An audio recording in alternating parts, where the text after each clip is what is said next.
Welcome back to the Exhaust Note Podcast. I'm Brynn Going on? Patton, and this is Kris Clewell. How are you, buddy? Kris, tell us a bit about what you do at Petrolicious magazine. I am the director of editorial at the Petrolicious magazine. Petrolicious Post is actually a newspaper, and we have an online component as well. Basically, write a bunch of stuff, decide the direction that the newspaper is going to go from a voice perspective, from a content perspective, field contributors, go through their work, edit, help writers, decide the direction that they may or may not want to go with things, help people out. Always a little grammar check here and there too. Obviously, you've owned many cars, like a lot of enthusiasts do, one of which was a Volkswagen Scirocco that you had engine swapped. So, what was that experience like? That was that was quite a while ago. I've owned a couple of Scirocco's now, and the Scirocco is the A1 or Mark 1 platform for Volkswagen. I've owned more than probably 15, 20 of those particular chassis. And I've done a lot of engine swaps in a lot of them. That one was a project that was left unfinished by my buddy Chad, who ran a Volkswagen shop at the time.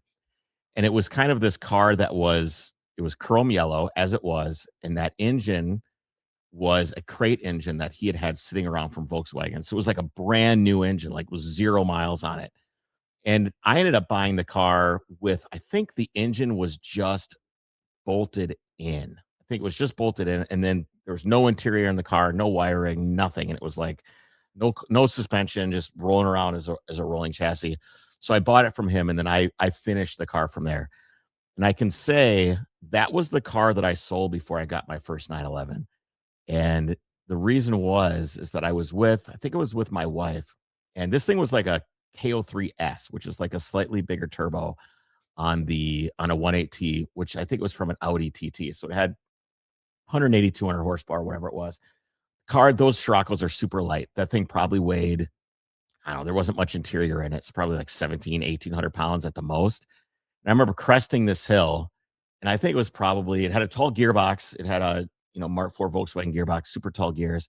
And I remember cresting this hill, third gear, 4,000 RPMs, wide open throttle. And I got to the top of the hill, and I went over the hill, and there was a guy pulled over on the side of the road checking his mail. And I was like, oh my gosh, I am going to hit this car. And I went over the hill, and it got super light, and I couldn't brake. And I realized, I said, this car is way, way, way too fast. And it probably wasn't. I think it was more of an excuse of like, I was stupid. So I was trying to find some other way to blame the car rather than blaming myself for driving too fast in a given situation. But I went the cars too fast. Plus, I'd been through the motions. I built the car was done. I was kind of ready for something new anyway. So that was kind of we'll just get rid of the car. So then I end up selling that thing and getting a white 911 SC. So I think I made a few bucks on that one. That was a great car. Scirocco's are fantastic. Chrome yellow is the same color as signal yellow in the Porsche world. It's an awesome color, or it's the other way around. I don't know which, but great car. Too fast, too much power for front wheel drive, I think. You did mention the engine was originally a crate engine. Where do you get such an engine from? So that motor came from it was a Volkswagen shop. So he worked with a dealer, parts department, and stuff like that. There was a guy named Jack who was the parts manager at the Volkswagen dealership. And the way that I understand it is every once in a while, I don't know how often this happens. I don't know if this still happens. I have no idea. But like the parts manager will get a sheet and says, this is all the closeout stuff that you can buy. And it's just a big sheet of like, once it's gone, it's gone. It's all brand new parts, and it's all like super on sale. And it was like transmissions, engines. I think he bought 2 of them. They were AEB engines. He bought a couple of transmissions, and there was all kinds of other parts, instrument clusters, door handles, all this crap that they were just fire sailing out the door. I don't know if Volkswagen still does this anymore, but that's where that motor came from, was straight from the dealer. It was for sale. You got to keep in mind, this is probably, gosh, I hate to even say it, but probably 15, 16, 17, 18 years ago. So that engine would have only been maybe 10 years old at the time. And if you think about it, Volkswagen probably wasn't replacing that many of that engine anymore. The 1.8T had gone. It was over here. They weren't selling a whole lot of Mark IVs anymore. Those are long gone. They're into the Mark V chassis. They're just not replacing a lot of 1.8T engines. So they just basically said, hey, it's on sale. brand new. Buy it if you want it, and it's first come, first serve. So he bought a couple of them, and we put in the Scirocco. You did briefly mention 911 you owned.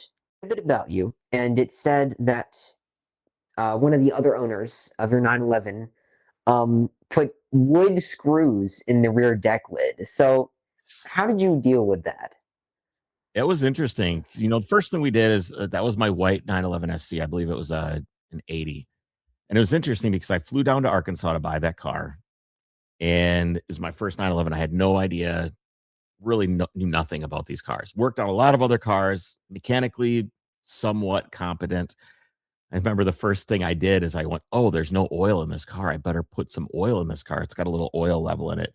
What I didn't know is when the car heats up, that oil gauge goes all the way up where it's supposed to be. So I ended up overfilling the thing with oil. But anyway, one of the common things with that engine is broken head studs. So the whole motor is kind of sandwiched together. You've got cylinder heads, or you've got a cam tower which holds the camshaft. Then you've got cylinder heads, which obviously hold the valves and stuff like that. And then you have the piston jugs where the pistons go, and then you have the case. And all this stuff is, other than the case, is held together with these head studs, and they're made of a material called Delavar.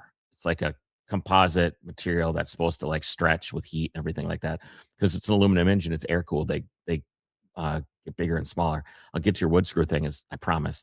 And they get bigger and smaller as they go. So that in the 80s, they started breaking. The exhaust side started breaking. So basically what you have to do is you have to do a top end rebuild on these things.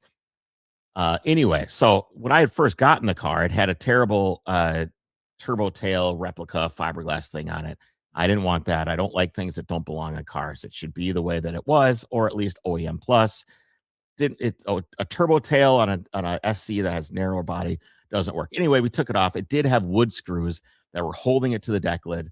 But one thing that I found later on is when we did that top end rebuild on that car, and we pulled and if you ask me after the episode, I'll send you this picture if you want to put it in. When we pulled the cylinder heads off, because it did have broken head studs. First thing we did is we pulled the turbo tail off, and then we put it up on the hoist, raised it up, pulled the valve covers off, and of course the head studs literally fell out. They just like plank there on the ground. So then your engine's not being held together by anything but like 3 studs instead of 4. They run, but it's not ideal, obviously, to have only 3 out of 4 things holding one cylinder on. Anyway, so we did the top end, we pulled it off. There was wood screw marks on the cylinder heads. So somehow a wood screw from that deck lid had worked itself. I can't figure out how else it would have gotten there, but it had worked itself through the intake, down the intake manifolds, into the cylinder head, and it had pounded itself and left it looks like you could have taken a Phillips screw and put it on the cylinder head and tried to unscrew something. It was just this absolute impression of a top of a screw. Not ideal, but yes, there was some wood screws holding that one together. Sounds like you've gotten very intimate with that 911. How is working on it different from other cars from the same era? Well, from the same era, it's very different. Obviously, it's a modular air cooled engine, as I kind of alluded to. All the parts are separate. So you've got the cam tower, 6 separate cylinder heads, 6 separate cylinders. All these things are different parts, and there's no gaskets really on anything. And if there are a gasket, it's a very, very thin copper gasket, or you have something called Loctite 571, which is an anaerobic sealant that goes in between all the surfaces. So it's, as you put this together, you squish it all together. And because it's all separate parts, everything has to be machined absolutely perfectly, or things don't line up and things start to get crooked. And if things are crooked, they can break or they leak. Versus a Volkswagen engine like that 1.8T from that Scirocco, for example, you just have an engine block and you have a cylinder head and it just bolts on and you have a head gasket. That's it. So you can do that in your garage all day long. No problem. Screw it up. No big deal. It's not expensive. I've broken so many engines by doing dumb stuff, dropping washers and things, starting them on fire on accident, dropping washers and timing belts, bending valves. I've done so many dumb things in my life. The thing is with an air cooled engine is they're not so precious that you shouldn't work on them, but I can tell you that it is a long way back in if you screw something up. So if you put something wrong or something leaks or whatever, it's a long way back down of taking things apart. It's a long process that has to be done very carefully. Things have to go to a machine shop. It's very particular. You want to do it right. And the problem with that, I think, is it scared a lot of people from working on the engines, which means that there's now only experts that are allowed to work on air cooled engines, which means it's very expensive to work on air cooled engines because the cars are now getting very expensive to point now where if you do have broken head studs and you want to do a top end job on it and you go to a shop, it's $15,000 all day, $18,000, maybe more by now. I don't know. Just rebuilding an engine is anywhere from $20 to $40,000, and it takes forever because there's only a few people that will do the machine work on things. And I see that as a real pity. In my mind, maybe not necessarily necessary. Back in the day, these cars they weren't worth very much. They weren't like cheap, but they were, I would say, inexpensive for what they were. And people would, rebuild them in their garage, or Joey's shop down the street would be like, oh, it's leaking. And they would take it apart and put it back together and machine nothing. And sometimes it would be okay. And those days are gone with how expensive, valuable, and it's a diminishing resource. Obviously, they're not, unless you're some like hyper rich guy that's getting a case machined out of a block of aluminum. They don't make these anymore, obviously. So it's a diminishing resource. So, what all cars have you owned? Gosh, I've owned a lot of cars, man. I've probably owned somewhere between 80 and 100 cars. A lot. Too many to start listing them all. I've owned a lot of cars. I see cars that will come up on my Facebook memories. I'm like, oh yeah, I forgot I even owned that car. I've owned so many cars. I just bought.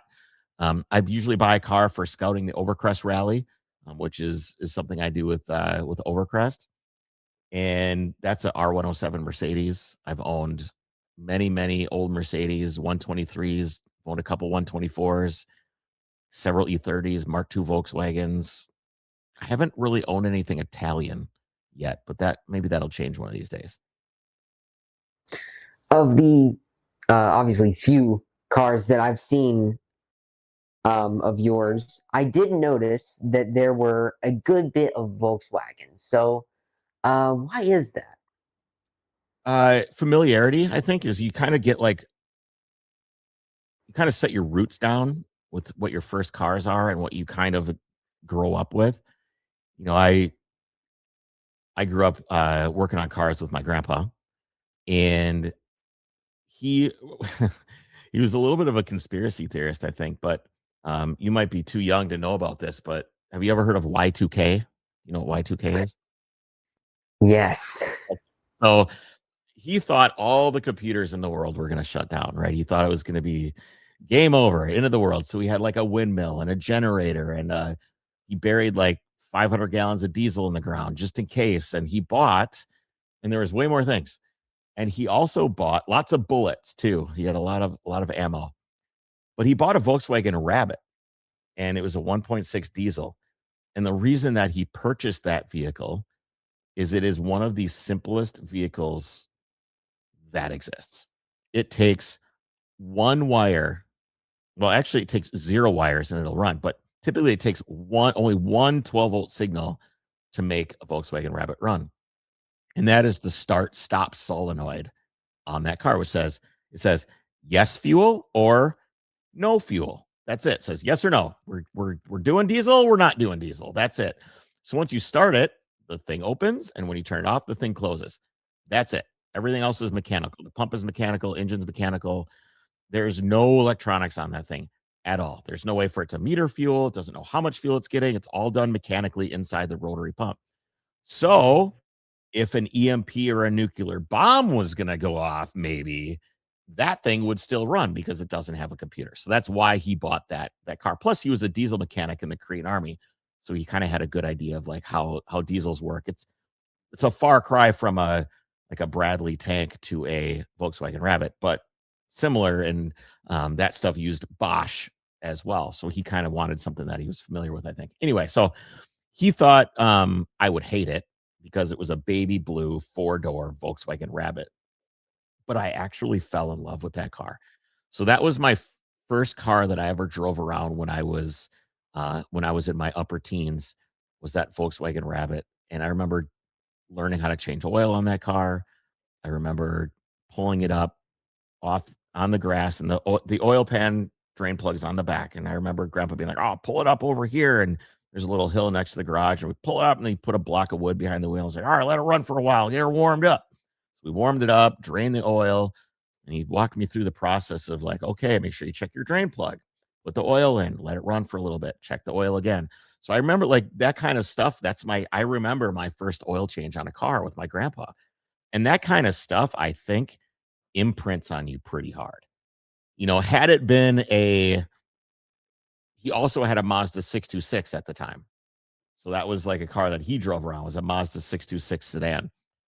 Did not like that car. Although I did steal it in the middle of the night once. I pushed it, like crawled out my window, pushed it out down the driveway, and then pushed it down the street and started it like way down the road. That thing sucked. But the Volkswagen thing, it imprinted on me.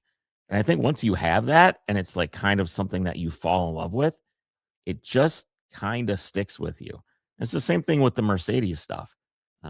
He at the time had a 300D, a W123 diesel, which is the same thing. It only takes one. It's vacuum this time instead of electronic, but it's one start stop thing.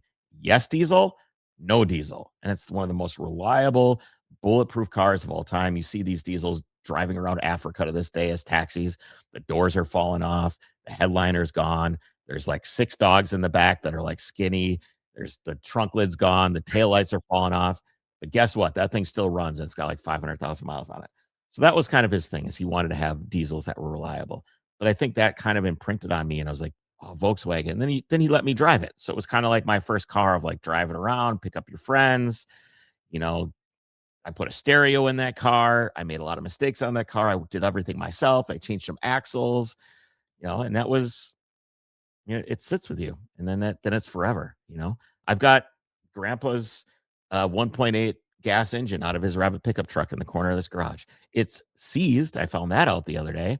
But I'm waiting to find another Rabbit. I want another Rabbit. I'm very particular about what I want, but I want another Rabbit in my life so I can put that in there and have grandpa's engine in a car and drive it around. Kris and I had a great time talking, and there will be a part 2 of this episode releasing in the following weeks. Stay tuned.